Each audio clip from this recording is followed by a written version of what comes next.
Prediction करके जा रही हूँ, आपको देखेंगे ये फितना भी खत्म हो रहा है, इस फितने की फितनाबाजी भी खत्म हो रही है, और ये जो घुस बैठिए थे सियासत में, इनकी सियासत अपने आखिरी दमों पे और अपना दम तोड़ती जा रही है। जब मुलाकात हुई है तो हमें थोड़ा सा सब्र आ गया है। इतना इन्होंने जुल्म किया है कि उनको कमरे में बंद कर दिया, उनको 5-6 दिन तो उनकी ना बत्ती थी, ना उनको कमरा सेल खोला गया, और उनका खाना पता नहीं उनको क्या दिया गया जो उनको फिर उल्टियां आई हैं, उनकी तबीयत खराब हुई है। जिस पार्लियामेंट में 26वीं तरमीम पास की है उसका वजूद ही इस हुकूमत का गलत है। ये फॉर्म 47 की हुकूमत है। काबीना ने और इस फॉर्म 47 हुकूमत ने पार्लियामेंट के साथ और स्पेशल कमेटी के साथ दागाबाजी की।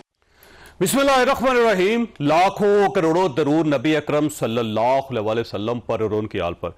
एक तरफ उमर अयूब साहब ये कह रहे हैं कि 26वीं तरमीम हमें मंजूर नहीं है और ये आइन की खिलाफ वर्जी है, इंसानी हकूक की खिलाफ वर्जी है, और दूसरी तरफ पाकिस्तान तहरीक इंसाफ ने उस जुडिशल कमीशन का हिस्सा बनने का ऐलान कर दिया है जिसने जजेस का तकर्रुर करना है।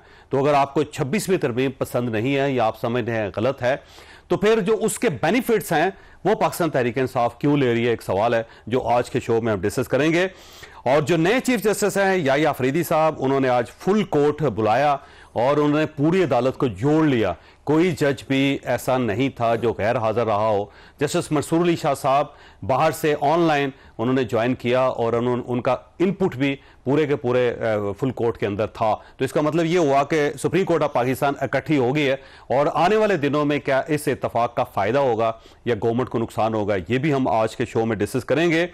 और 26वीं तरमीम अभी खत्म नहीं हुई, उसके अंदर से धुआं निकल रहा है, लेकिन 27वीं तरमीम के लिए गवर्नमेंट ने काम करना शुरू कर दिया है। तो ये 27वीं तरमीम कौन सी हो सकती है और क्या उसे भी सारी पार्टीज तस्लीम कर लेंगी, ये भी आज के शो में डिस्कस होगा। और हमारे साथ तशरीफ रखते हैं राना एहसान अफसल खान साहब, पाकिस्तान मुस्लिम लीग नून के साथ इनका ताल्लुक है। हसन रजा पाशा साहब हमारे साथ तशरीफ रखते हैं, सीनियर वकील हैं, कानूनदान हैं।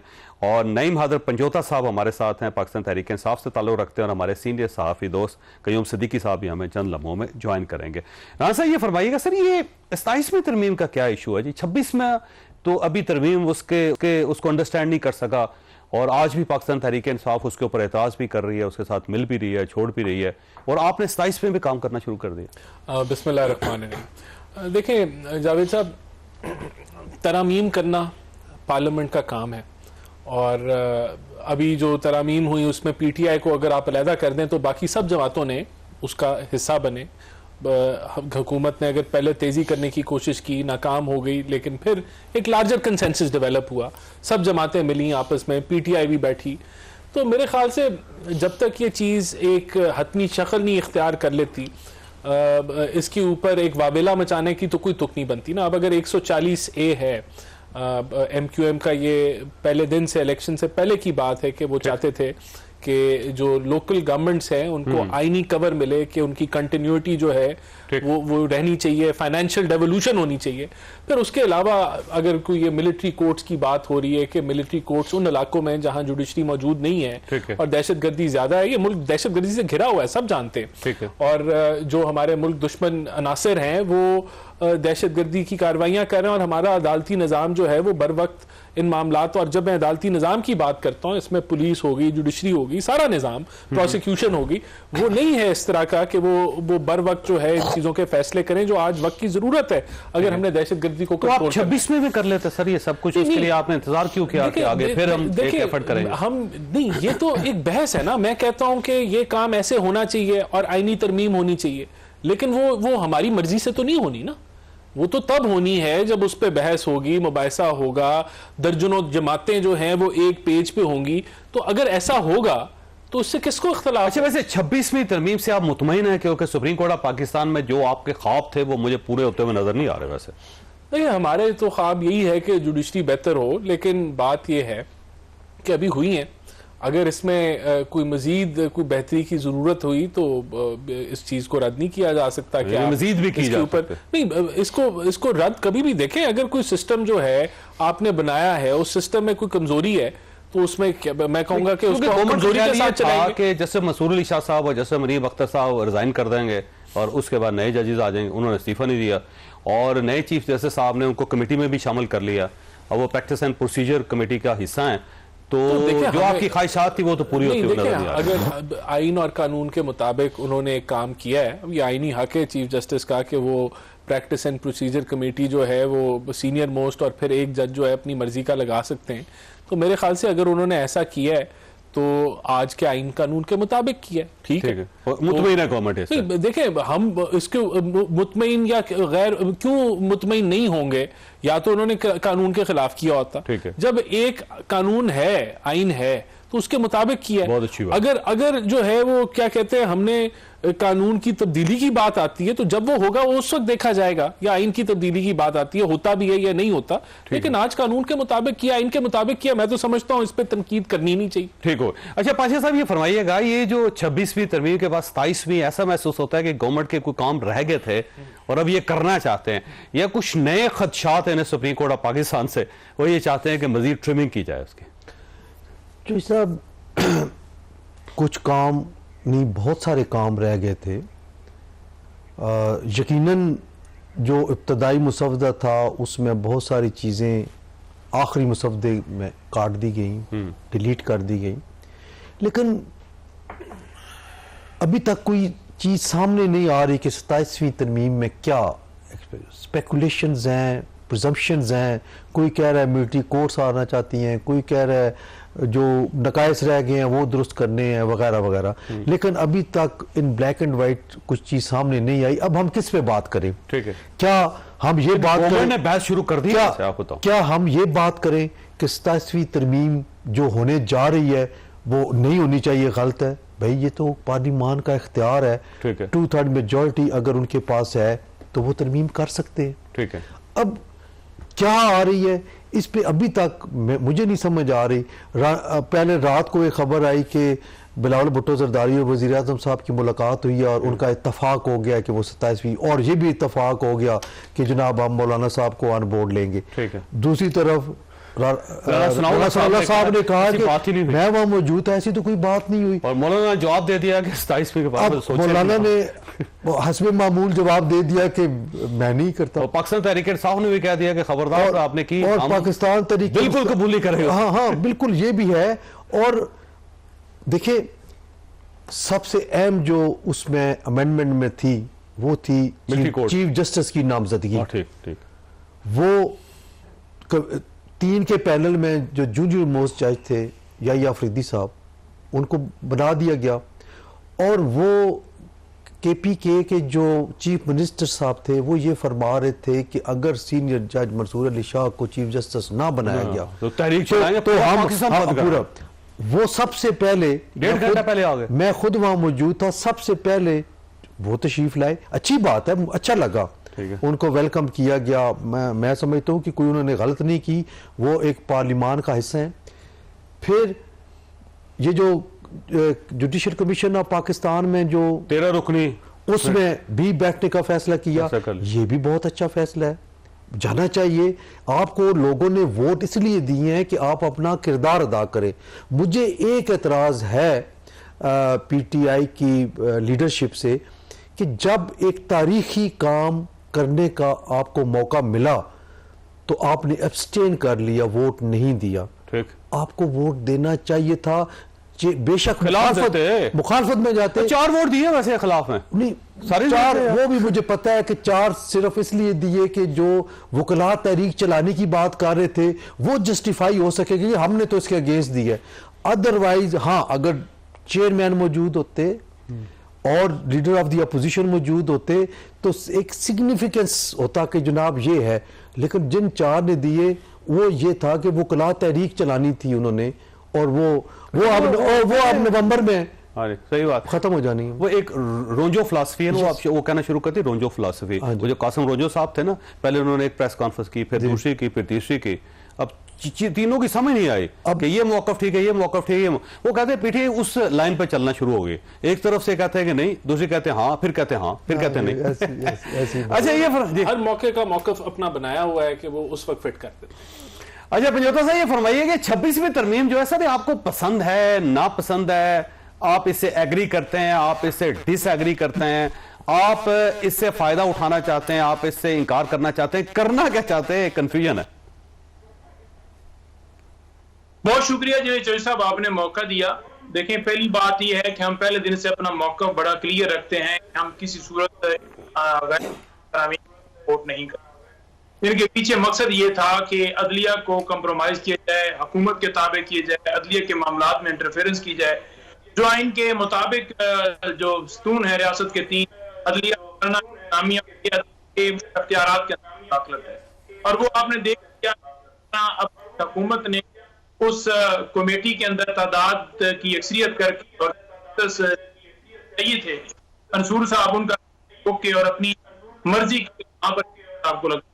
इसी तरीके से अब ये चाहते हैं कि एक ऐसा बेंच हो जहां पर कोर्ट में हाई कोर्ट और सुप्रीम कोर्ट, जहां पर के जज बेंच के अंदर बैठाकर अपनी मर्जी से मुल्क के तमाम फैसले हैं, अपनी मुखालिफ पार्टी जितनी भी हैं उनके खिलाफ हो सकता है वहां सारा कुछ करवाएं।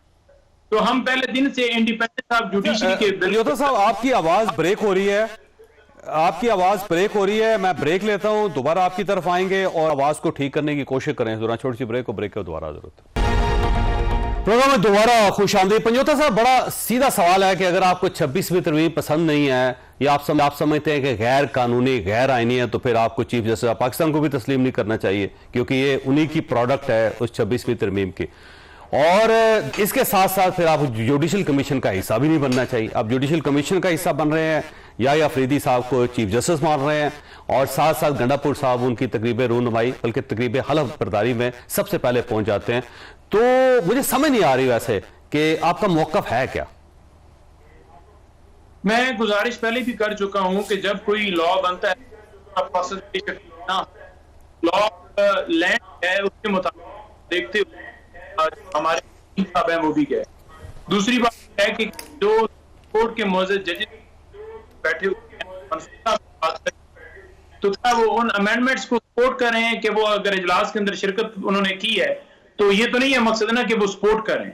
वो अमेंडमेंट्स गलत हैं, उनको हमने किसी सूरत नहीं सपोर्ट किया, ना ही हम किसी फोरम के ऊपर कह चुके हैं कि ये ठीक अमल हुआ है, या उन लोगों ने के पास विचार ही नहीं जो चाह रहे हुए थे उन्होंने अंदर पार्टिसिपेट करके जिस तरीके से जबर के जरिए पैसे देकर जो तरीकाकार किया गया, जिसमें काजी फैसल साहब ने भी 63A के ऊपर देकर मुकम्मल गिरफ्तारी की कि फ्लोर क्रॉसिंग को जो है वो जायज करार देते हुए कि वो वोट भी कम था। तो वो ये सारा अमल था वो एक बाकायदा तौर पर मुनज़्ज़म प्लान के तहत हम किसी सूरत को सपोर्ट नहीं। इंडिपेंडेंस जुडिशरी बिल्कुल हम उसके ऊपर कायम है। ये मुदाखलत है, हुकूमत जो है करे, ये मुदाखलत है। तो फिर आप जैसे या अफरीदी साहब को चीफ जस्टिस नहीं मानते, फिर आप नहीं, सवाल सीधा है। आप ये कहते हैं कि इंडिपेंडेंस जुडिशरी के खिलाफ है ये, तो फिर आप जस्टिस या अफरीदी साहब को चीफ जस्टिस नहीं मान रहे। फिर देखें, जस्टिस याहिया अफरीदी साहब जो हैं वो जो इस वक्त लॉ ऑफ द लैंड है उसके मुताबिक उन्होंने बनाया है, तो आप इस सूरत के अंदर ये नहीं कह सकते कि आप जो है वो उसके ऊपर वो कह रहे हैं कि जी वो जो चीफ जस्टिस बने हुए हैं हम उनको नहीं मानते और हम कर, जब तक वो आईनी तरमीम वापस नहीं होंगी तो लॉ ऑफ द लैंड के मुताबिक वो चीफ जस्टिस बने हैं। अब उसका मतलब ये नहीं है कि हम उस अमेंडमेंट्स को सपोर्ट हम तो फिर ये जो लॉ ऑफ लैंड है 26वीं तरमीम तो वो भी है ना सर, वो उस लैंड से बाहर तो नहीं है। फिर पार्लियामेंट कमेटी में क्यों मैं वही गुजारिश करता हूं कि 26वीं आईनी तरमीम के मुताबिक आया गया है, तो उसका मतलब नहीं है कि हम जो है किसी एक के खिलाफ, हम सारे जो प्रोसेस किया गया है, जो तरीकाकार अपनाया गया है, जो ये अमल सारा किया गया है, जो अमेंडमेंट्स की गई हैं, हम उस सारी चीज के खिलाफ हैं। और जब तक वो वापस नहीं होती तो डेफिनेटली जो आपका लॉ होता है वो ही चलता है। तो हम तो उसके ऊपर हमारा बड़ा मौकफ क्लियर है और हम अपनी स्ट्रगल जारी। तो मौकफ है बड़ा दिलचस्प के खाल आराम है गोश्त हलाल है, अजीब सी बात है वैसे। अच्छा, क्यों सिद्दीकी साहब आप ये फरमाइए कि क्यों साहब ये वैसे कंफ्यूजन कम हो रहा है, कंफ्यूजन बढ़ रहा है? सुप्रीम कोर्ट ऑफ पाकिस्तान की जो नई एस्टेब्लिशमेंट आई है और उससे कोई मामला ठीक हो रहे हैं, मामला खराब हो रहे हैं, क्या हो रहा है? नई इस्टेब्लिशमेंट तो नहीं है, वही पुरानी इस्टेब्लिशमेंट है। जस्टिस याहिया अफरीदी उन जजेस में शामिल हैं जो पुराना जुडिशल कमीशन था उसके अंदर जजेस की अपॉइंटमेंट के हवाले से वो मौजूद रहे हैं।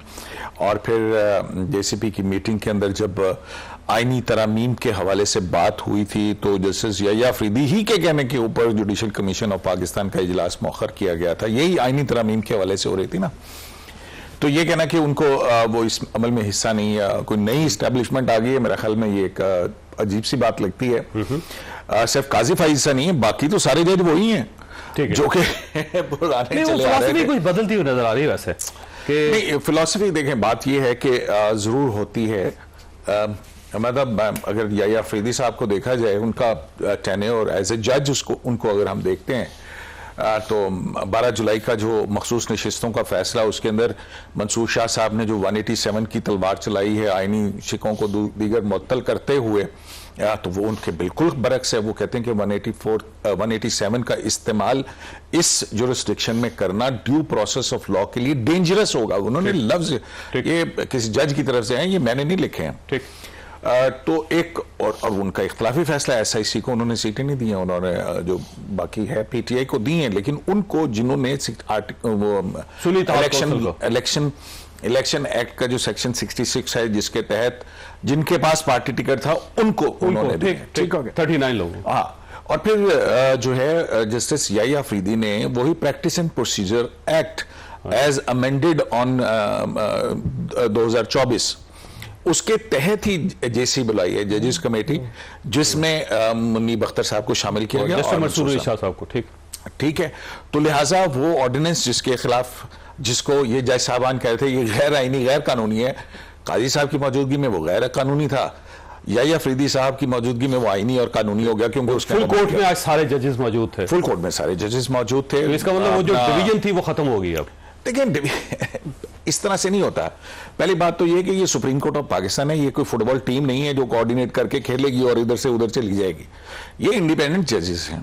हमेशा से जजेस के दरमियान इख्तिलाफ राय होता है, और यही इख्तिलाफ राय जो है इसमें जो ये बैठे हैं, अपना वकील भी हैं बाय प्रोफेशन, ये कौन है? राणा साहब। राणा साहब नहीं, मैं वकील नहीं। अच्छा, वैसे काला कोट पहना हो, वैसे काला कोट पहना, 3.5 अपना पाशा साहब के जो माइनॉरिटी जजमेंट्स हैं, इसके बारे में कहा जाता है ये फ्यूचर जजमेंट्स होती हैं। ठीक, तो माइनॉरिटी भी उस जजमेंट का इख्तलाफ जो है किसी भी फैसले का, वो उसकी खूबसूरती होती है। ठीक, और जब से हमने देखा है काजी तो ये मुत्तहिद कर लिया इन्होंने सुप्रीम कोर्ट ऑफ पाकिस्तान को, और ये इत्तेहाद और जो दोस्ती है ये आगे बढ़ती रहेगी। देखें, दोस्ती यारी की बुनियाद पे अगर फैसले होने हैं, फिर तो माजरत के साथ फिर मैं सुप्रीम कोर्ट ऑफ पाकिस्तान को क्या कहूंगा। मैं सुप्रीम कोर्ट ऑफ पाकिस्तान ने आइन और कानून के नीचे रह के काम करना है। ठीक है, अब उसमें जो 8 जज साहिबान हैं, जो 12 जुलाई के बाद जो कुछ हुआ है और जिस तरह से हुआ है, उसमें हमने देखा कि फुल कोर्ट जो रेफरेंस था उसमें 4 जज साहिबान उसमें से मौजूद थे। ठीक है, बहुत सारी कुछ इशारे भी होते हैं और चीजें भी चलती हैं। तो ये एक आउटगोइंग चीफ जस्टिस को तो रिस्पेक्ट नहीं दी है, लेकिन इनकमिंग चीफ जस्टिस को रिस्पेक्ट दे रहे हैं। तो चरदे सूरज तो हर कोई सलाम कर रहा है, बड़ी अच्छी बात। तो वो जो है अच्छा होना चाहिए, वो जो है वो अगर देखें, जज अपनी जात को माइनस करके और फिर चलता है आगे, वो अपनी विशेष के ऊपर नहीं चलता। यही तो इख्तलाफ है कि जज अपनी विश जो है वो आइन के अंदर नहीं डाल के उसको आइन को रीराइट कर सकता है। और झगड़ा क्या है? कॉन्स्टिट्यूशनलिज्म का झगड़ा है ना। अदरवाइज किसी जज का एक दूसरे के साथ ना तो कोई जायदाद का झगड़ा है, ना ही कोई जो है वो इख्तिलाफ राय है, इख्तिलाफ राय खूबसूरती होती है, और उसमें ठीक है नंबर अपना एक मैटर करता है, लेकिन नंबर तब्दील भी हो जाते हैं रिव्यू के अंदर। सर, अच्छा पाशा साहब, आज एक पिटीशन फाइल की है सलमान अकरम राजा साहब ने, और वो है 12 जुलाई का फैसला जो इलेक्शन कमीशन, उन्होंने कहा इलेक्शन कमीशन ने इस पे अमल दरामद नहीं किया और ये तौहीन के मुर्तकिब हुए हैं, लिहाजा इन सबको बुला के पूछा जाए कि क्यों तौहीन की और फैसले पे अमल करवाया जाए। ये जब बेंच बनेगा तो उससे भी पता चल जाएगा कि सुप्रीम कोर्ट ऑफ पाकिस्तान की थिंकिंग क्या। देखें, पता नहीं अब जजेस किस तरीके से देखते हैं, क्योंकि जब ये 26th अमेंडमेंट हुई तो उसके बाद जनाब जस्टिस मंसूर अली शाह साहब ने एक बेंच की क़यादत करते हुए 2-3 केसेस ऐसे थे जिसमें कोई कॉन्स्टिट्यूशनल इशू था, तो उन्होंने सुनने से इनकार कर दिया और साथ ये रिमार्क्स दिए कि ये चूँकि अमेंडमेंट आ गई है तो ये कोई आईनी बेंच ही सुनेगा। अब क्या ये जो इशू है 12 जुलाई वाला, ये कॉन्स्टिट्यूशनल है या नहीं है? सबको पता है कि इट इज कॉन्स्टिट्यूशनल मैटर। ठीक, आईनी है। तो अब उसको नहीं आईनी तरमीम के तहत जो है 185 के तहत से एनरूट हुआ है ना। हाँ 199 की अपील है और फिर 185 वही ना, वही 185 के तहत हुआ है, बिल्कुल यही बात है, लेकिन वो है कॉन्स्टिट्यूशनल, ठीक प्योरली कॉन्स्टिट्यूशनल। तो मेरा भी ख्याल कि आईनी बेंच पे जाएगा कि अब ये सुप्रीम कोर्ट ऑफ पाकिस्तान सुनेगी। अगर जस्टिस मंसूर अली शाह साहब के पहले दिन या दो आखिरी जो बाकी 2 दिन थे उनमें जो उन्होंने रिमार्क्स पास किए और वो भेज दिया, उसको पेंडिंग कर दिया कि इस पर हम डिसीजन नहीं लेते, मीनिंग देयर बाई के कॉन्स्टिट्यूशनल बेंच ही उसकी समाअत करेंगे, अदरवाइज तो लगता नहीं है कि ये ठीक हो। मैंने ब्रेक लेने राज साहब आपके पास सवाल छोड़ के जा रहा हूँ, कैसे बनेंगे अब? क्या जी? और मैं पूछ रहा हूँ आईनी बेंच बनेंगे कैसे? आईनी बेंच अब बनाएंगे ना जी, पहला अब फेज वाइज काम हो रहा है, तरमीम ना करनी पड़ जाए। मेरा वो बनाएंगे ना, वो बनाएंगे, एक में हुकूमत है और ऑपोजिशन है, ठीक है, और हुकूमत और अपोजिशन दोनों उससे इफेक्ट होते हैं, both are the parties in it. अच्छा राज साहब, सवाल आपके पास ये है कि आपके लिए खुशखबरी है कि पाकिस्तान तहरीक इंसाफ अब जुडिशल कमीशन का हिस्सा बनने वाली है और उसमें 13 रुकन है, उसमें 2 एक अरकान तो पाकिस्तान तहरीक इंसाफ के मुझे लगता है आपको लेने पड़ जाएंगे। तो अब अगर वो उसमें शामिल होते हैं तो आपकी तो जीत है और उससे तो सिस्टम आपका ठीक हो जाएगा। छोटी सी ब्रेक के बाद दोबारा हजरत प्रोग्राम में दोबारा खुश आमदी। वैसे राना साहब, वैसे आपको मुबारक हो, अब तो पाकिस्तान तहरीक इंसाफ मान गई है वो जो जुडिशल कमीशन है 13 रुकनी, उसके अंदर पाकिस्तान तहरीक इंसाफ बैठेगी, जजेस का तकर्रुर होगा, जजेस की एलिवेशन होगी, जजेस का एहतसाब होगा। तो यही आपका टारगेट था, पाकिस्तान तहरीक इंसाफ अब आपके साथ है, मुबारक हो आपको। देखिए, हमारा तो पहले दिन से यही मौक़िफ़ था कि ये जो आईनी तरामीम है ये अपोजिशन को भी आवाज दे रही है।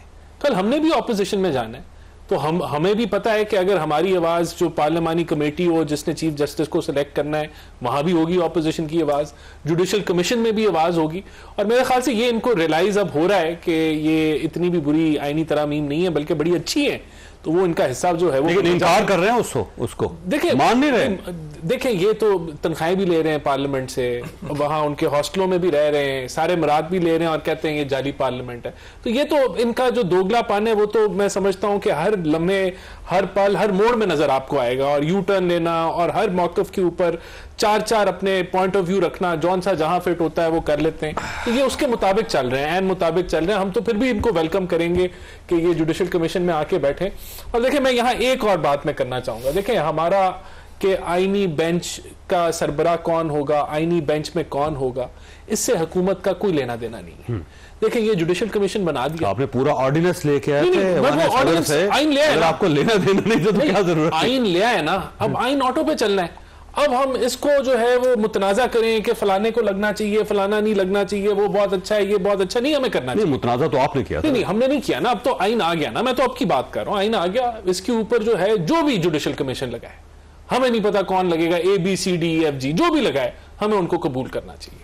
ठीक है, और आप मुतमईन है? मैं मुतमईन हूं। लेकिन राना साहब जो है ना, वो सबसे ये पूछे जुडिशरी रिलेटेड कुछ कानून साजी आ रही है सेशन दोबारा प्राइवेट में, और हाँ और भी आ रही है कोई? देखिए, ये इसको रद्द तो कभी भी पार्लियामेंट में आपको करना ही नहीं चाहिए। उसकी वजह ये कि पार्लियामेंट तो रखें, एक बार मुतमईन हो जाए, जो करना करें। जो पार्लियामेंट का काम है वो पार्लियामेंट ने करना है, उसमें नहीं रुकना पार्लियामेंट ने। अब उसको आप कहें कि या तो पार्लियामेंट को ताला लगा दें कि भाई कोई आईनी तरमीम नहीं आएगी, आप कोई बिल नहीं पास करेंगे, कोई कमेटी नहीं चलेगी, तो फिर जब भाई बनी पार्लियामेंट इस काम के लिए, तो मैं इसको कैसे रद्द करूं? जो गलती है उसको ठीक करते रहना चाहिए। बिल्कुल करते रहना चाहिए। राना सनाउल्लाह साहब ये कह रहे हैं कि 26वीं तरमीम में कुछ रह गई चीजें, उसको हम ठीक करेंगे 27 में, और 27 में भी रह जाएंगे, 28 में करेंगे। देखिए, ये तो एक चलता, मैं इस चीज को मैं हतमी तौर पर तो नहीं कह सकता। देखिए, अब जो पार्लियामेंट है, अगर वहां कोई कंसेंसस डेवलप होता है और वो 2/3 हो, तो पार्लियामेंट का राइट है कि वो आईनी तरामीम करे। और अगर पार्लियामेंट समझती है कि कोई एक्ट आपने बिल पास करना है, तो वो भी उसका राइट है। तो देखें, सिंपल मेजॉरिटी के साथ तो हम ये कहें कि पार्लियामेंट अपना राइट क्यों प्रैक्टिस कर रहा है। हाँ, ये जरूर है कि अगर आप बार बार एक चीज को छेड़ेंगे उस पर तनकीद होगी। मैं भी इसको जो है वो प्रमोट नहीं करता कि आप एक अगर मामला है, ये तरामीम हुई है, चलनी चाहिए, लेकिन अगर कोई ऐसा कोई प्रॉब्लम आता है जो बामी रजामंदी से जिसको हल करना चाहे, तो उसको रद्द तो नहीं किया। अच्छी बात। अच्छा पंजोता साहब, अच्छी बात है कि आप जुडिशल कमीशन में अब आप शामिल हो रहे हैं और सारे जजेस का एहतसाब भी किया करेंगे आप, उनकी एलिवेशन में भी आपका किरदार होगा, और उसके साथ साथ तकर्री में नए जजेस जब मुकर्रर होंगे तो उसमें आपका इनपुट होगा, तो ये बड़ी अच्छी बात नहीं है। तो इसका मतलब ये हुआ कि आप सिस्टम में वापस आ रहे हैं। फिर देखिए, पार्लियामेंट के अंदर बैठना या किसी कमेटी के अंदर बैठना उसका मतलब ये नहीं है कि कोई ऐसा अमल, कोई गैर कानूनी अमल हुआ है या गैर कानूनी काम हुआ है या गैर आईनी काम हुआ है तो हम ये कह रहे हैं कि हम उस चीज को सपोर्ट करें। अब आप देखें ना, पार्लियामेंट जहाँ बात की जा रही है, जहाँ पर फॉर्म 47 की हुकूमत की बात की जा रही है, कहते हैं हमारा इख्तियार है, हमारा हक है, हमारा राइट। भाई आपको आवाम ने वोट ही नहीं दिया, आप अपने वार्ड हारे हुए हैं, और एक सूबे की नुमाइंदगी जहाँ पर सेनेट का इलेक्शन ही नहीं हुआ, मखसूस नहीं, वो अगर देखी जाए वो भी हमें नहीं दी गई। नहीं, वैसे फॉर्म 47 के दरमियान बैठने लगे आप जुडिशल कमीशन दोनों अवानों में तो हर तरफ से दाएं बाएं आपके फॉर्म 47 ही हो गए। इख्तियार आ गया जो 17 सीटों वाले हैं जो कह रहे हैं जी कि हमारे पास इख्तियार है कि हम आइन के अंदर तरमीम करेंगे। ये तरमीम नहीं है, ये आइन को डीरेल किया गया है, ये अदलियत के ऊपर हमला किया गया है, और यहाँ पर हुकूमत वो बेनिफिट्स क्यों ले रहे हैं? फिर कौन बेनिफिट ले रहा है? क्या हम चीफ जस्टिस लग गए हैं? क्या हम अब तो जुडिशियल कमीशन में बैठे हैं ना सर, ये बाई प्रोडक्ट है उस तरमीम की। नहीं, देखें, जुडिशियल कमीशन के हवाले से जो हमारी पॉलिटिकल कमेटी है उसने राय दी है, क्योंकि जो जजेस हैं उनकी तैनाती हाई कोर्ट के अंदर, सुप्रीम कोर्ट के अंदर, और राय जो है हमारे वहां पर जरूर इनपुट होनी चाहिए, क्योंकि लॉ ऑफ लैंड तक है जब तक उस लॉ को वापस नहीं किया गया।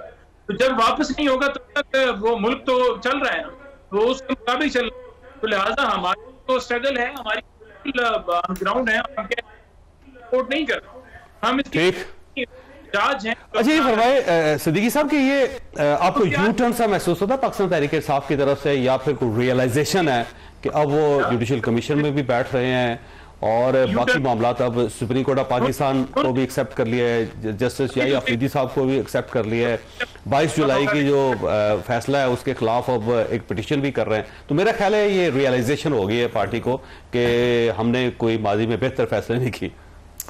नहीं, देखें, गलतियों से ही इंसान सीखता है और उसको सीखना चाहिए, और अगर वो सीख रहे हैं तो मेरे ख्याल में ये बहुत अच्छी बात है, जमहूरियत के लिए अच्छी बात है।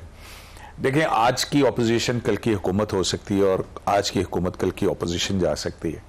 यही बात है, यही बात बहुत पहले समझ जानी चाहिए थी। जब वोट ऑफ नो कॉन्फिडेंस हुआ था, 150 सीटें हों आपके पास, 80% पाकिस्तान पे आपकी हुकूमत हो और आप पार्लियामेंट छोड़ के और चले जाएं, घर बैठ जाएं, वॉक ओवर दे दें आप, ठीक है, और फिर उसके बाद जाके जो रही सही बचत थी वो भी असेंबली तोड़ के जो है वो कसर पूरी की, और आज उसका नतीजा ये है कि अडयाला के अंदर अकेले बैठे हैं। अब इनका प्रॉब्लम जो है ना वो बहुत ज्यादा मुश्किल हो गया, क्योंकि जाहिर है कि अगर ये फॉर्म 47 का हवाला नहीं देंगे, मैं पूछूं इनसे कि बाकी एमएनएज कौन से फॉर्म के तहत बैठे हैं, तो वो भी फॉर्म 47 के साथ ही बैठे हुए हैं। तो लिहाजा ये एक सारे एमएनए फॉर्म 47 तो एक कंफ्यूज करने के लिए ना एक थोड़ा सा वो चलता है, मतलब कई ऐसे लोग हैं जिनके फॉर्म 47 पे पार्टी को इतराज है। पार्टी को सारे फॉर्म 47। और फिर आपको मजे की बात बताऊं, अभी ओथ टेकिंग सेरेमनी के अंदर जब याहिया साहब की थी तो वहां पे अली अमीन गंडापुर साहब मौजूद थे, और जो कह रहे थे कि अगर ना बनाया मंसूर साहब को तो हम मुल्क जाम कर देंगे पूरा। जब उनसे पूछा गया कि जनाब वो तुझे मुल्क जाम करना है, तुझे इतने बैठे हो, तो उन्होंने कहा कि जी जिनके लिए हम थे उन्होंने एक्सेप्ट कर ली, तो साडा की मसला है, हमारा क्या मसला है इसमें। तो बात यही है कि इनको अब ये मैं कहता हूं कि अगर कॉन्स्टिट्यूशनल अमेंडमेंट की वोटिंग में हिस्सा लेते तो 100 के करीब तो वोट थे ना इनके, तो कम से कम 100 पता लगता कि हाँ जी 100 वोट पास पड़े। ये तो फ्रेंडली ऑपोजिशन की तरह से वॉक ओवर देके चले गए। नहीं, इनको खतरा था कि अगर हमारे एमएनए आए तो गायब हो जाएंगे। सर, जो भी खतरा था तो कुछ चीज एक्सपोज होती। देखें, मसला ये है कि ये शोर मचाते रहे कि 63A, अभी इन्होंने पंजोता साहब ने जो है ना इसका हवाला दिया कि जी हॉर्स ट्रेडिंग का रास्ता खुल गया। 63A के फैसले के बाद कौन सा एमएनए है जिसने अपनी वफादारी तब्दील किया? मखसूस नशिस्तों का केस के हवाले से कथा कि जनाब वो नंबर पूरा करने के लिए जो है इलेक्शन कमीशन दे देगा, मखसूस नशिस्तों वाले नंबर भी जो है इसके अंदर शामिल नहीं है। ठीक है। और फिर दूसरी बात कि जी मखसूस नशिस्तों के फैसले की वजह से काजी फाइज सा एक्सटेंशन चाहते हैं, वो भी नहीं है, और वो भी छोड़ के मतलब है कि अब चैलेंज होगी तो वो उसका हिस्सा नहीं होंगे। हिस्सा कौन होंगे? जो इस वक्त फायदा उठा रहे हैं। ठीक है, तो अब आप ये देख लीजिए कि अगर आप थोड़ा सा रियलाइज कर लें ना इन चीजों को, ना 63A का इनका प्रोपेगेंडा कामयाब रहा, ना मखसूस नशिस्तों का प्रोपेगेंडा कामयाब रहा, और ना ही कैदी साहब की एक्सटेंशन का प्रोपेगेंडा कामयाब रहा, और फिर उसके बाद बनने वाली आईनी तरमीम उसके अंदर ना जाके इन्होंने और अपना नुकसान किया।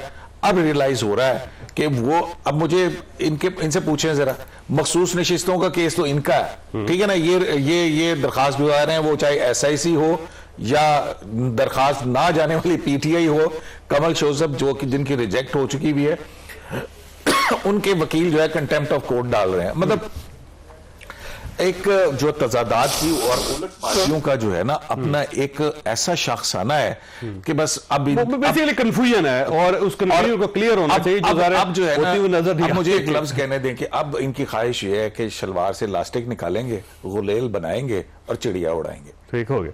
अच्छा, मुझे ब्रेक लेने दे पाश साहब, आपके पास सौके जा रहा हूं कि बार्ड्स ने भी कहा था कि 26वीं तरमीम को पास नहीं होने देंगे, और अगर हुई तो पूरे पाकिस्तान के अंदर बहुत बड़े एहतजाज करेंगे, ईंट से ईंट बजाएंगे। अब शायद कोयटा बात जो है वो सामने आ रही है, बाकी बार्ड्स खामोश क्यों हो गए? छोटी सी ब्रेक को ब्रेक के दोबारा हजरत प्रोग्राम में दोबारा खुश आमदीद। ये फरमाइएगा पाश साहब के हमने देखा था हामिद खान साहब थे, अब जुबैरी साहब खड़े हुए थे और उन्होंने बड़ी तकरीर की, धुआंधार तकरीर की, और उन्होंने कहा ये 26वीं तरमीम जो है हम ईंट से ईंट बजा देंगे इसकी, और कतन कबूल नहीं करेंगे। अब सिर्फ कोयटा बार रह गई है जिसने इस तरमीम को चैलेंज किया है, तो बार्स क्यों खामोश हो गई है जबकि वो कह रही थी कि हम तो चलने नहीं देंगे किसी को?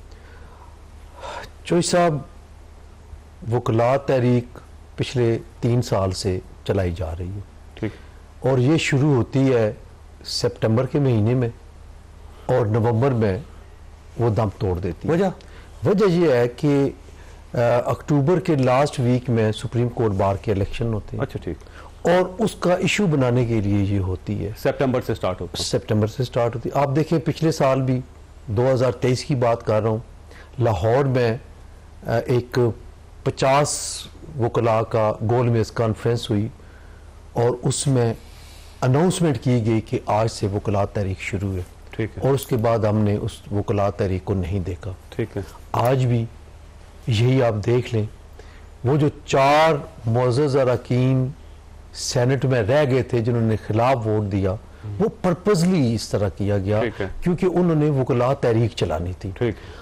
तीसरी बात जो सबसे बड़ी है, मैं बिल्कुल क्लियर कट बात कर रहा हूँ कि वकला को एक पॉलिटिकल पार्टी की नुमाइंदगी कर रहे हैं, और वकला तहरीक की जो बात कर रहे हैं आप सारे, मैं नाम नहीं लेता, आप सबको जरा सामने सबको देखें, 99% वो मुअज़्ज़ज़ीन हैं जो कि एक पॉलिटिकल पार्टी से ताल्लुक़ रखते हैं। ठीक है। और दूसरी बात कि उसी के जो सियासी कायदीन है वो पिछले 2 साल से खुद वकला तहरीक चलाने की बात कर रहे हैं। ठीक। बाज़ औक़ात वाकई ऐसे मामलात थे जिन पे वकला तहरीक चलनी चाहिए थी, लेकिन सिर्फ इस वजह से वकला तहरीक ना चल सकी कि हम वकला जो इलेक्टेड लोग हैं वो किसी पार्टी के आलाकार नहीं बनना चाहते। वो कहते हैं कि आप आए, वो पॉलिटिकल पार्टीज आए, अपने कारकुनों को लेकर आए, फिर देखेंगे कि हमने ज्वाइन करना या नहीं करना, क्योंकि मुझे वो अच्छा नहीं लगता। तो आपका ख्याल है सीरियस नहीं थे वकला? नहीं, सीरियस तो ये बहुत थे, लेकिन आप देखें कि एक्सेप्टेबिलिटी कोई नहीं है, आम वकील के पास वो नहीं है, ठीक है, एक्सेप्ट नहीं कर रहे वकला। और मैं ग्रास रूट लेवल पे रहने वाला हूँ, रोजाना मैं 300-400 वकला से मेरी मुलाकात होती है। आप यकीन कर लें कि नौजवान मुझे कहते हैं कि सर हम अब किसी तरीका ऐसा नहीं बनने वाले, हमारे रोजगार का मसला, यानी थक गए वैसे। नहीं, कैसे बनेंगे सर, मुझे बताएं ना, क्या एक पॉलिटिकल पार्टी के एजेंडे को हमने आगे बढ़ाना है या हमने रूल ऑफ लॉ की और आइन की बात करनी है? उसके लिए अपना एक प्रोसीजर है जिसका सब ये इतनी बड़ी कानूनी शख्सियत बैठी हैं जो साबिक जज ऑफ द हाई कोर्ट भी रहे हैं, बार के बड़े वो हैं। अभी इन्होंने पाकिस्तान बार काउंसिल के अंदर कुछ रूल्स तब्दील किए हैं कि जो तलबा होंगे वो टाई मुख्तलिफ लगाएंगे, तो कानून को जानते हैं। तो मेरा एक छोटा सा इनसे सवाल है कि जो मखसूस नशिस्तों का केस है, अच्छा ये अमेंडमेंट हुई है, अब आईनी तरमीम हुई है, इस आईनी तरमीम से चीफ जस्टिस पाकिस्तान जो 3रे नंबर पे थे उनको फायदा हुआ है। ठीक। मुनीब अख्तर साहब और मंसूर अली शाह साहब उससे मुतासिर हुए हैं। ठीक। और इसी बेंच के अंदर ऐसे लोग भी हैं जो फ्यूचर में चीफ जस्टिस के उम्मीदवार हो सकते हैं या बन सकते हैं। तो इस आईनी तरमीम को सुनने के लिए वो कौन से जज साहिबान होंगे जो जिनको नुकसान भी ना हो रहा हो और जिसको इसका फायदा भी ना हो रहा हो, तो ऐसे कौन कौन से जज साहबान उसमें बैठ सकते हैं, जरा मुझे बताइए। देखिए सिद्दीकी साहब, जिस आईनी तरमीम को मैं समझता हूं बतौर स्टूडेंट ऑफ लॉ कि इस आईनी तरमीम को सुनने के लिए जो आईनी बेंच है वही फोरम होगा, इसके अलावा कोई और फैसला होगा। नहीं, देखें इस आईनी तरमीम से पहले तीन लोग जो हैं उनको तो बराह रास्त फायदा या नुकसान हुआ है ना, या इसके रहने से या कलदम होने से फायदा या नुकसान होगा। देखिए एक बड़ी, तो इनको क्या उस बेंच फॉर्मिंग के अंदर और इस बेंच के अंदर बैठना चाहिए रिव्यू के अंदर? मुझे नहीं पता, मैं तो देखिए सड़क पे चलता इसको अगर अनडू करेंगे तो कोई ना कोई इन दोनों में से कोई बेनिफिशियरी होगा। अनडू, हाँ बताइए। मतलब ये देखना पड़ेगा कि अनडू करते हैं तो एक मसला है, नहीं करते हैं तो दूसरा मसला है। एक सेइंग है ना जी कि वन कांट बी जज ऑफ हिज ओन कॉज। तो पहले वो तो हो ही जा रहा है वैसे मसला, वो ज़्यादा स्टेप डाउन करना पड़ेगा फिर। अच्छा राना साहब, आप समझ रहे हैं कि अब इस्तेहकाम आ गया है, अब कोई मसला नहीं है। इमरान खान साहब से मीटिंग भी शुरू हो गई सबकी, और आज उनकी बहनें भी मिलके हैं, वकला भी मिलके हैं, 2 वकील लड़े हुए थे, उनकी सुलह भी हो गई। अब आपको वो खतरा नहीं है? ये देखें, जो ख़तरा पहले भी ऐसा सच देखें, हमने कोई ख़तरे की वजह से ये मामलात नहीं किए, लेकिन हाँ एक जो माहौल सुप्रीम कोर्ट में बना हुआ था और जिस तरह के फैसले आए जिसके अंदर आइन को रीराइट किया गया, वहाँ बिल्कुल हमारे तहफ़्फ़ुज़ात थे और हमें लग रहा था कि ये जो है ऐसा नहीं होना चाहिए। लेकिन अब बिल्कुल हम समझते हैं कि ये जो आइनी मामलात हैं, आइनी बेंच बनने की जब बनेंगे तो कम अज़ कम ये जो क्रीज से हट के आइन को रीराइट किया जाता था और उसमें बिल्कुल झुकाव नजर आता था कि एक जमात को फेवर दिया जा रहा है या मामलात जो है एक जिस तरह नहीं देखे जाने चाहिए, जिस तरह तशरीह नहीं होनी चाहिए उस तरह की जा रही है। तो हम इस उम्मीद पे हैं कि अब आईनी बेंच के सरबराह अगर जस्टिस मुनीर बन जाते तो आप जस्टिस मंसूर बन जाते तो आपको कोई एतराज नहीं? देखिए मेरे ख्याल से अब सब जमातों ने मिलकर आइन बनाया ना, उस आइन के अंदर जो है वो जुडिशल कमीशन ने जो है इस चीज का तयन करना है कि कौन सरबराह होगा और कौन उस बेंच का मेंबर होगा। तो कोई भी बने मेरे ख्याल से हमें, मेरा ये पर्सनल ख्याल है कि हम किसी भी हमारी पार्टी मेंबर को इसके ऊपर बहस मुबाहिसा ही नहीं करना चाहिए, क्योंकि अगर सबने मिलकर आइन बनाया तो फिर अब उसको काम करने दें, जो उसके रिजल्ट निकले उसको तस्लीम करना चाहिए। बिल्कुल ठीक। ख्वाजा साहब, आपने गुफ्तगू सुनी, फैसला आपने खुद करना है। अल्लाह ताला और आपके अहले खाना को हर किस्म की मुसीबत से महफूज रखे। अल्लाह हाफिज।